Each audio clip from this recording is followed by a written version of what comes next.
ओम श्री परमात्मने नमः। श्रीमद् भागवत गीता जी का 15वां अध्याय। उसके उपरांत श्री कृष्ण भगवान फिर बोले कि हे अर्जुन, आदि पुरुष परमेश्वर रूप मूल वाले और ब्रह्मा रूप मुख्य शाखा वाले जिस संसार रूप पीपल के वृक्ष को अविनाशी कहते हैं तथा जिसके वेद पत्ते कहे गए हैं, उस संसार रूप वृक्ष को जो पुरुष मूल सहित तत्व से जानता है वे वेद के तात्पर्य को जानने वाला है। अर्थात भगवान की योग माया से उत्पन्न हुआ संसार क्षणभंगुर, नाशवान और दुख रूप है।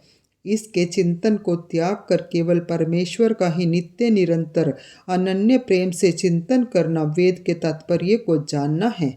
हे अर्जुन, उस संसार वृक्ष की तीनों गुण रूप जल की द्वारा बड़ी हुई एवं विषय भोग रूप कोपलों वाली देव, मनुष्य और तिर्यक आदि योनि रूप शाखाएं नीचे और ऊपर सर्वत्र फैली हुई हैं तथा मनुष्य योनि में कर्मों के अनुसार बांधने वाली अहमता, ममता और वासना रूप जड़ें भी नीचे और ऊपर सभी लोकों में व्याप्त हो रही हैं। परंतु इस संसार वृक्ष का स्वरूप जैसा कहा है वैसा यहाँ विचार काल में नहीं पाया जाता है, क्योंकि न तो इसका आदि है और न अंत है तथा न अच्छी प्रकार से स्थिति ही है।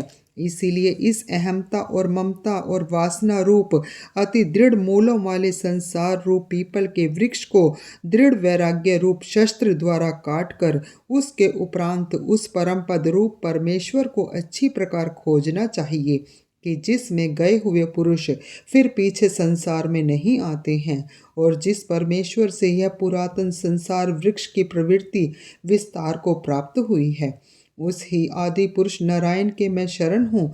इस प्रकार दृढ़ निश्चय करके नष्ट हो गया है मान और मोह जिनका तथा जीत लिया है आसक्ति रूप दोष जिसने और परमात्मा के स्वरूप में है निरंतर स्थिति जिनकी तथा अच्छी प्रकार से नष्ट हो गई है कामना जिनकी, ऐसे वे सुख दुख नामक द्वंद्वों से विमुक्त हुए ज्ञानी जन उस अविनाशी परम पद को प्राप्त होते हैं।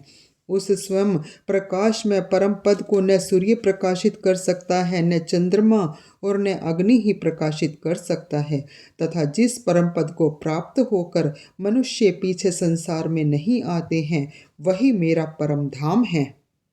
हे अर्जुन, इस देह में यह जीवात्मा मेरा ही सनातन अंश है और वही इन त्रिगुणमयी माया में स्थित हुई मन सहित पांचों इंद्रियों को आकर्षण करता है।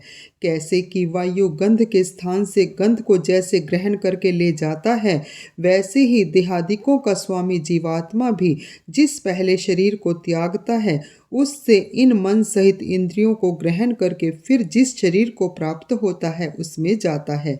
उस शरीर में स्थित हुआ यह जीवात्मा श्रोत्र, चक्षु और त्वचा को तथा रसना, घ्राण और मन को आश्रय करके अर्थात इन सब के सहारे से ही विषयों को सेवन करता है।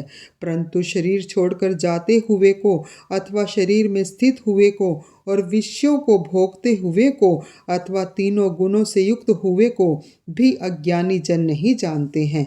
केवल ज्ञान रूप नेत्रों वाले ज्ञानी जन ही तत्व से जानते हैं, क्योंकि योगी जन भी अपने हृदय में स्थित हुए इस आत्मा को यत्न करते हुए ही तत्व से जानते हैं। और जिन्होंने अपने अंतःकरण को शुद्ध नहीं किया है ऐसे अज्ञानी जन तो यत्न करते हुए भी इस आत्मा को नहीं जानते हैं। हे अर्जुन, जो तेज सूर्य में स्थित हुआ संपूर्ण जगत को प्रकाशित करता है तथा जो तेज चंद्रमा में स्थित है और जो तेज अग्नि में स्थित है उसको तू मेरा ही तेज जान। और मैं ही पृथ्वी में प्रवेश करके अपनी शक्ति से सब भूतों को धारण करता हूँ और रस स्वरूप अर्थात अमृत में चंद्रमा होकर संपूर्ण औषधियों को अर्थात वनस्पतियों को पुष्ट करता हूँ तथा मैं ही सब प्राणियों के शरीर में स्थित हुआ वैश्वानर अग्नि रूप होकर प्राण और अपान से युक्त हुआ 4 प्रकार के अन्न को पचाता हूँ।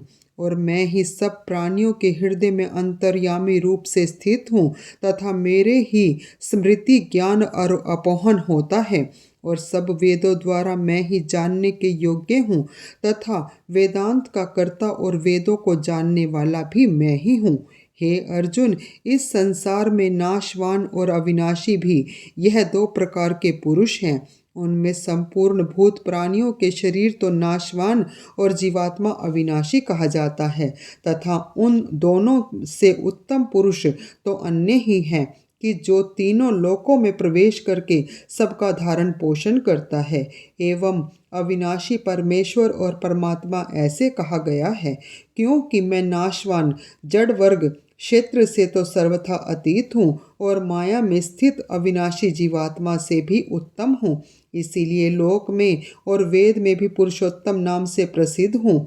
हे भारत, इस प्रकार तत्व से जो ज्ञानी पुरुष मेरे को पुरुषोत्तम जानता है, वह सर्वज्ञ पुरुष सब प्रकार से निरंतर मुझ वासुदेव परमेश्वर को ही भजता है।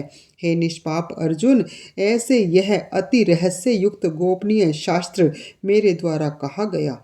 इसको तत्व से जानकर मनुष्य ज्ञानवान और कृतार्थ हो जाता है, अर्थात उसको और कुछ भी करना शेष नहीं रहता। इति श्रीमद्भागवत गीता रूपी उपनिषद एवं ब्रह्म विद्या तथा योग शास्त्र विषयक श्री कृष्ण और अर्जुन के संवाद में पुरुषोत्तम योग नामक 15वां अध्याय। जय श्री कृष्ण।